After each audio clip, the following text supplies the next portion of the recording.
সপ্তমীর সকাল, সপ্তমীতে ঘুরতে যাবেন, ঠাকুর দেখতে যাবেন বা কোনো রেস্টুরেন্টে খেতে যাবেন, ভাবছেন আবহাওয়া কেমন থাকবে, বৃষ্টি কি আদৌ হবে?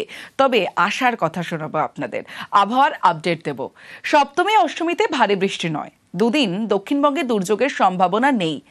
আজ উপকূল ও পশ্চিমের জেলায় বিক্ষিপ্ত বৃষ্টির সম্ভাবনা থাকলেও সপ্তমী অষ্টমীতে ভারী বৃষ্টি নয়, এমনটাই জানাচ্ছে হাওয়া অফিস।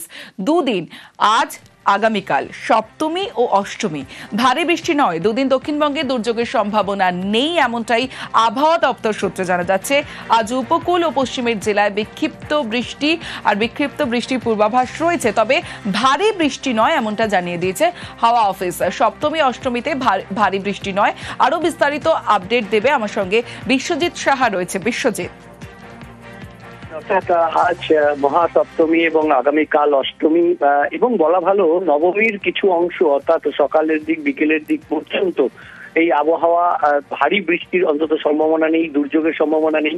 আজ সকাল থেকেই রৌদ্রোজ্জ্বল আবহাওয়া এবং দু এক জেলায় হয়তো বিক্ষিপ্তভাবে সামান্য বৃষ্টি কিছুক্ষণের জন্য হতে পারে বজ্রবিদ্যুৎ সহ স্থানীয়ভাবে, তাও সেই সম্ভাবনা আজ অনেকটাই কম। আগামীকাল আরো একটু কমবে এবং অর্থাৎ নবমীর দিন আবার বজ্রবিদ্যুৎ সহ এই বিক্ষিপ্তভাবে বৃষ্টির সম্ভাবনা কিছুটা বাড়বে। অর্থাৎ নবমীতেই এই নিম্নচাপের সম্ভাবনা থাকছে, অর্থাৎ তার আগে পর্যন্ত আবহাওয়া থাকবে এবং নির্বিঘ্নে প্রতিমা দর্শন অর্থাৎ প্যান্ডেল হপিং চলবে। তবে অস্বস্তি একটা হতে পারে, হয়তো বৃষ্টিতে ভিজবেন না, কিন্তু যে আর্দ্রতাজনিত অস্বস্তি রয়েছে তার জন্য ঘামে ভিজতে পারে শরীর। অর্থাৎ প্রতিমা দর্শন চলবে, মণ্ডপে মণ্ডপে হপিং চলবে। আজ সপ্তমী এবং অষ্টমী নিশ্চিন্তে প্রতিমা দর্শন চলবে।